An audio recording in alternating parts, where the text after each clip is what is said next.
Welcome to பண்ற study. நான் கார்த்திக் ராமச்சந்திரன் பேசுகிறேங்க. இன்றைக்கி நம்ம வரப்போகிற டிஎன்பிஎஸ்சி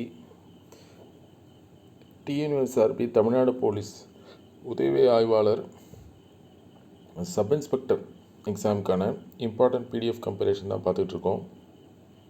நீங்கள் பார்த்தீங்கன்னா இது உளவியல் இதே மாதிரி நம்ம ஜென்ரல் ஸ்டடீஸும் வச்சுருக்கோம்.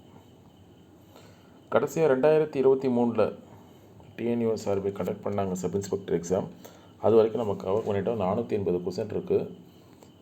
இது நம்ம அவங்க கொடுத்துருக்காங்க இல்லையா, டாபிக்ஸ் அது வைஸ் பிரிச்சிருக்கோம். Logical analysis, numerical, communication skill அப்படின்னு சொல்லிட்டு 2 மீடியம் ஆஃப் ஸ்டூடெண்ட்ஸும் யூஸ் பண்ணுற மாதிரி தான் இருக்கும் கொஸ்டின் இருக்கும், ஒரு எக்ஸ்ப்ளனேஷன். சரிங்களாங்க. இது எனக்கு தெரிஞ்சு ஆல்மோஸ்ட் 90% கூட இல்லை, ஒரு 95% டிஎன்பிஎஸ்சி ப்ரிப்பேர் பண்ணுறவங்க தான் இப்போ டிஎன்யூஎஸ்ஆர்பி சப் இன்ஸ்பெக்டர் கான்ஸ்டபிளும் ப்ரிப்பேர் பண்ண ஆரம்பிச்சிட்டாங்க. அது ஒரு 3-4 வருஷத்துக்கு முன்னாடி அப்படி இல்லை. ஏன்னா போலீஸ்க்குன்னு சொல்லிட்டு ஒரு செட் ஆஃப் ஸ்டூடெண்ட்ஸ் மட்டும் இது பண்ணுவாங்க. ஏன்னா அந்த ஃபிசிக்கல் ஃபிட்னஸ் அதெல்லாம் இருக்கு இல்லையா, அதனால சொல்லிட்டு. பட் இப்போ அது மாறிடுச்சு. அது அந்த சிலபஸ் சேஞ்சுக்கு அப்புறமே மாறிடுச்சு டிஎன்பிஎஸ்சியில். ஏன்னா இப்போ ஏதாவது ஒரு கவர்மெண்ட் ஜாபில் போகலாம் அப்படின்னு சொல்லிட்டு எல்லாமே எழுத ஆரம்பிச்சதுனால தான் கட் ஆஃபும் ரொம்ப அதிகமாகிடுச்சு.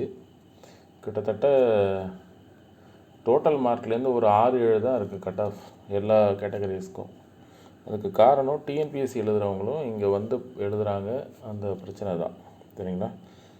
அது ஓகே, அது ஒரு வகையில் நல்லது. சரி, ஏதோ ஒரு வேலை கிடைக்கிது நமக்கு அப்படின்னு சொல்லிட்டு. பட் இருந்தாலும் அதுக்காகவே ஃபிசிக்கலாக ட்ரெயின் பண்ணுறவங்க கொஞ்சம் பாதிக்க அடைகிறாங்க. ஏன்னா அவங்க அவ்வளோக்கு எஜுகேஷனில் கொஞ்சம் அவ்வளோ நல்லா தான் இருப்பாங்க, ஒரு ஆவரேஜ் ஸ்டூடெண்ட்டாக இருப்பாங்க. அவங்களுக்கு கொஞ்சம் கஷ்டப்படுறாங்க.